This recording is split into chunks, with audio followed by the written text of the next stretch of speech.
Hello, my name is Mark. I'm a 36-year-old high school teacher. Recently, I discovered that I might inherit over $4 million. My family is already making big plans.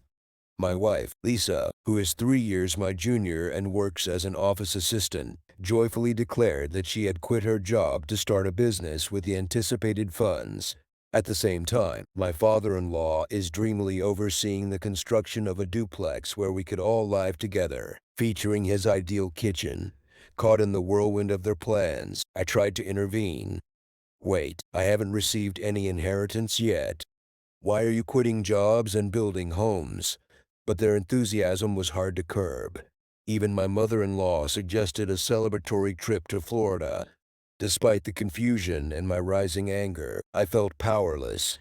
The thought of my family spending my potential inheritance freely troubled me deeply. This all started a few months back. My life had been a balance of teaching and raising my son, Ben, who was born shortly after I married Lisa.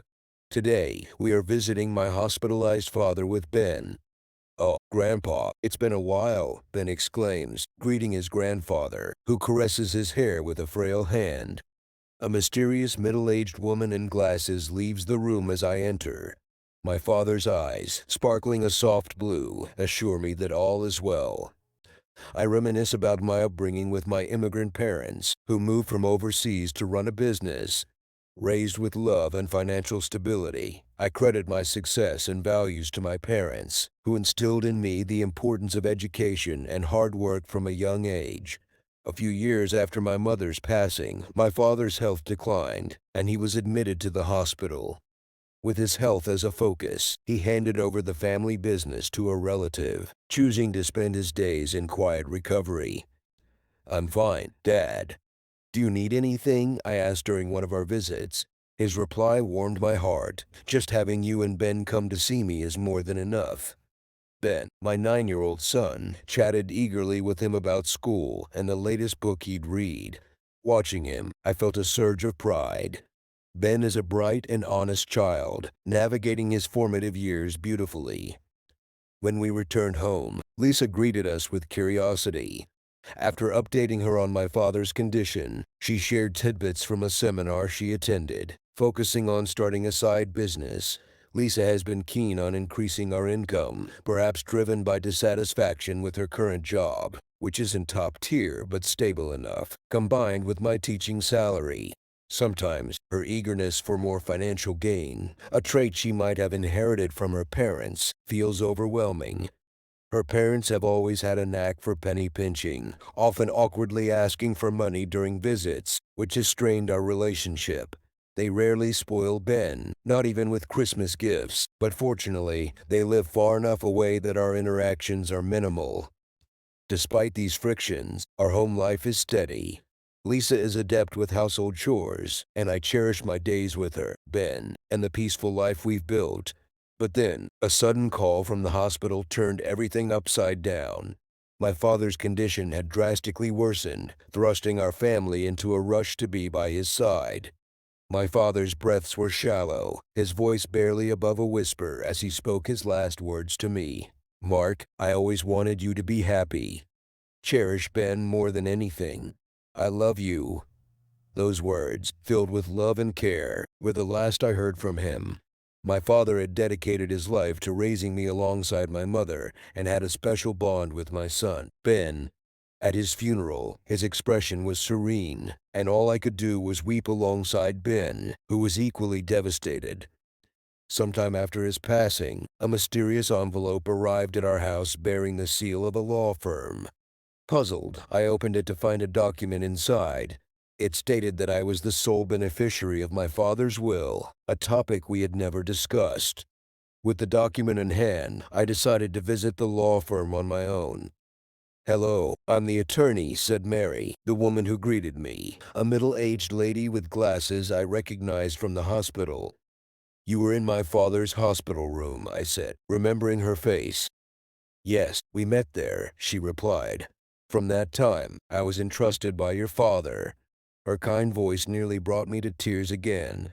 Then she revealed something astonishing. "Your father left you an inheritance of $6 million.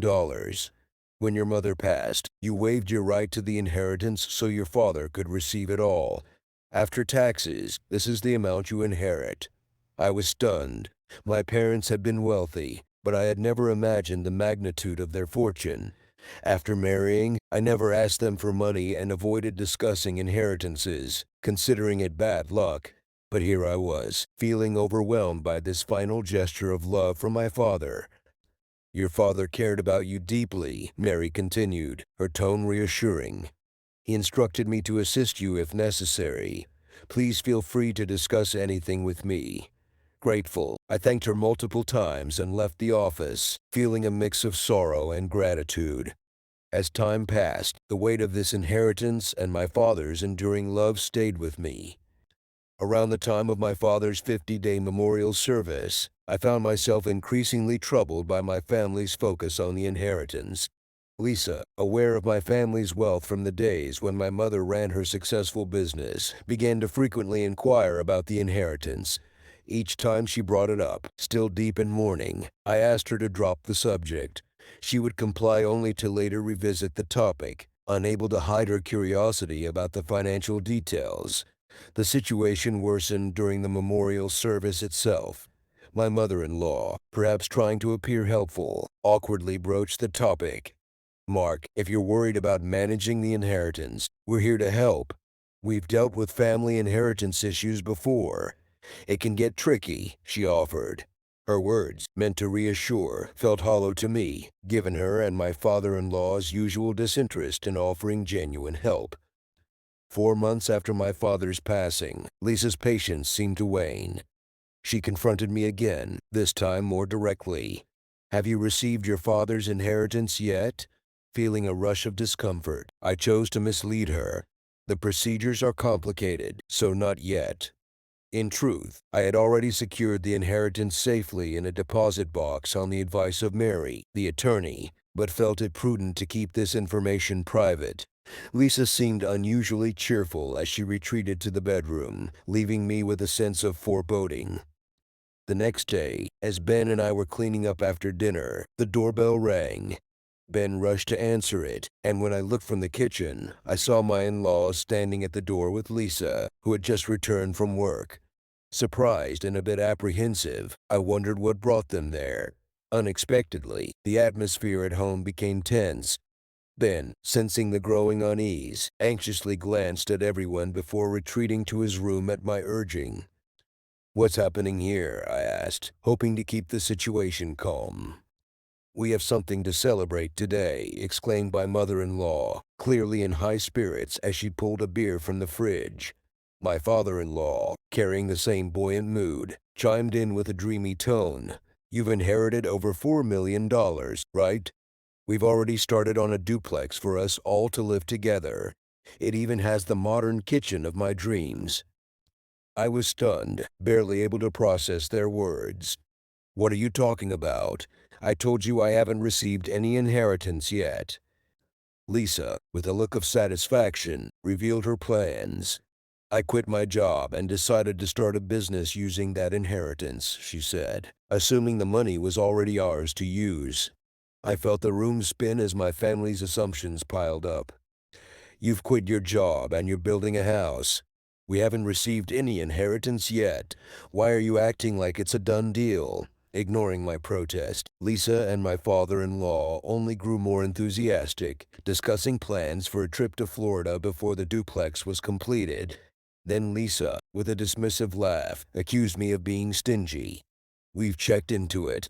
You can't refuse an inheritance. If you don't claim it within 4 months, the inheritance is yours." Her logic was flawed, but she continued, fueled by misplaced certainty. "Considering the scale of your mother's company, it has to be more than $4 million.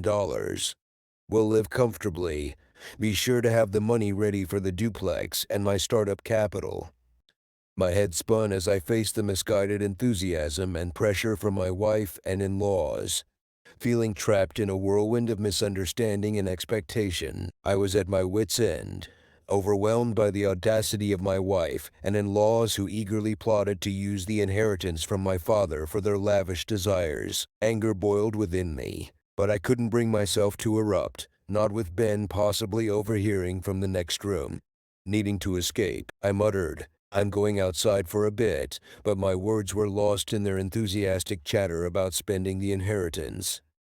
I left the house and wandered into the cool embrace of the night, finding solace at a hilltop park, a place steeped in memories of time spent with my father. There, amidst the solitude, I allowed myself to cry, stifling my sobs. The injustice of the situation gnawed at me, my family's exploitation of my emotions and their disregard for my feelings. Yet the thought of divorce tangled in my mind. How could I upend Ben's life? My father's parting words, "Take care of Ben above all else," echoed in my heart, renewing my tears. As I wept, a gentle voice unexpectedly addressed me. Startled, I looked up to find a stranger offering a sympathetic ear. Their conversation over the next few moments provided a sliver of comfort. 5 days later, I summoned my resolve and gathered my wife and in-laws to a private room in a local restaurant. "So you finally came back home. Did you withdraw the money?" they asked almost immediately, ignoring the palpable tension. Lisa added, "You shouldn't leave home without telling your spouse." Ignoring their probing, I reached into my bag and placed a document on the table. It was a completed divorce notice. "Lisa, I want a divorce," I declared firmly. The room went silent for a moment before my wife stammered. "What are you saying?" Pain flashed across her face, and the in-laws exchanged bewildered glances. "I can't do this anymore," I continued, my voice steady despite the turmoil inside. Lisa's face flushed with anger as she retorted, "You're leaving us after getting the inheritance? You've changed because of the money, you miser." "That's rich," I snapped back, my patience finally breaking. "Ever since I received my father's estate, you've been out of control, quitting your job, deciding we'd live with your parents, planning to build a duplex with our savings, all without even asking me. I've had enough." The confrontation marked a turning point as I stood firm against the greed and manipulation that had come to define my relationship with Lisa and her parents. As they discussed a potential trip to Florida, the confrontation escalated. "Who is the one who changed when the money came in?" "I can't possibly stay with such people," I stated firmly, my resolve unwavering. "Wait, you can't just divorce me like that," Lisa protested, desperation creeping into her voice. Her parents chimed in. "That's right. Our savings after marriage are shared property. Half of the inheritance belongs to Lisa, no matter what." "That's correct. If it comes to that, we will take $4 million with us," they declared, their faces twisted with greed as they moved closer to me. Just as I was about to retort, the door to the private room slid open. "Mom, Grandpa, and Grandma should know better. The inheritance Dad received doesn't become shared property, right, Miss Mary?" Ben's voice cut through the tension as he entered the room, followed by Attorney Mary. "And who are you?" Lisa demanded, her tone mixed with confusion and irritation. "I'm Attorney Mary. Mark's father entrusted me with this matter, and I've been advising Mark," Mary explained as she and Ben entered the room. The room fell silent for a moment as Lisa looked visibly flustered. "That's all well and good, but wait," Lisa stammered, trying to regain her composure. "The inheritance doesn't become shared property." "That's correct," Mary confirmed. "Inherited property from a deceased parent does not become shared property, nor is it subject to division in a divorce." "You gotta be kidding me. Is this a mistake?" Lisa blurted out, her voice tinged with disbelief.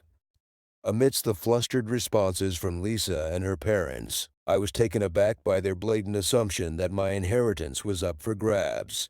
"In that case, it's even more reason not to divorce." "I'll cling to you no matter what," Lisa exclaimed, her eyes bloodshot with desperation. "Stop it already," Ben interjected firmly, his calm yet stern voice silencing the room. "Since Dad suggested divorce, has Mom ever thought about Dad once? Grandpa and Grandma only ever talk about money. They never once mention me. I can't consider such people as family." I looked at my son, my heart swelling with pride yet aching from the bitter truths being unveiled. The room echoed with Ben's words, underscoring the deep rift that had formed, driven by greed and misunderstanding. On the day I found myself overwhelmed by grief and frustration over my inheritance, it was Ben who stood by my side. He came running after me, his words fueling my resolve. Mom, Grandpa, and Grandma are out of line, trying to take Grandpa's legacy for themselves. Dad, I'm on your side. Let's fight this together. Heartened by his support, I contacted Mary, the attorney, to set up this crucial meeting. In the meeting, my wife and her parents tried to sway Ben. Ben, it's not like that. Mom wants you to be happy, Lisa pleaded. Her parents added, you'd be happier living with us, wouldn't you? A child shouldn't interfere. Ben, visibly frustrated by their words, stood his ground. I'm going with Dad. I can't bear to be with you anymore, he declared, turning away to avoid their pleading looks. Firmly, I supported his decision. We've made up our minds. Ben and I will be leaving. Lisa, now angry, retaliated. Hey, I've never cheated, and you can't just force a divorce. I'll hire a lawyer. We'll get that money one way or another. It was then that Mary spoke up, her voice calm yet assertive. The issue here is not just about the money. There are serious reasons to consider not continuing this marriage. Lisa, you quit your job and used household savings without permission, decided we all should live together, and now Ben says he can't bear it. These are all significant points we can argue. Mary continued, moreover, your son recorded everything you and your parents said about trying to claim Mark's inheritance. That recording can also serve as evidence. Upon hearing this, Lisa slumped, defeated, while my in-laws turned pale, realizing the gravity of the situation. The meeting, though tense, had crystallized our path forward, underpinned by the unwavering support between Ben and me and the competent guidance of Mary. A year after that tumultuous meeting in the restaurant, thanks to diligent legal efforts, my divorce from Lisa was finalized. Ben and I moved into the house where my father had lived, hoping for a fresh start. However, our peace was occasionally disturbed by letters from Lisa proclaiming her love and asking us to come back. More unsettling was seeing her loiter near Ben's school, prompting us to seek legal help again. This time, we obtained a restraining order to ensure our safety. Life quieted down after that. Rumor had it that Lisa and her parents did go through with building a duplex, but life was not kind to them. My retired in-laws had to return to work in a factory, and Lisa struggled to find employment, eventually settling for manual labor. From what I heard from neighbors, the duplex was a constant battleground of arguments, earning them an unfavorable reputation in the neighborhood. Meanwhile, Ben and I enjoyed our peaceful existence, supporting each other through everything. One day, Ben expressed a desire to study abroad in the country where his grandmother had grown up.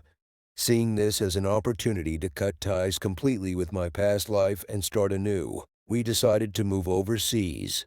We used a portion of my father's inheritance for this new beginning, a decision I knew my father would have supported.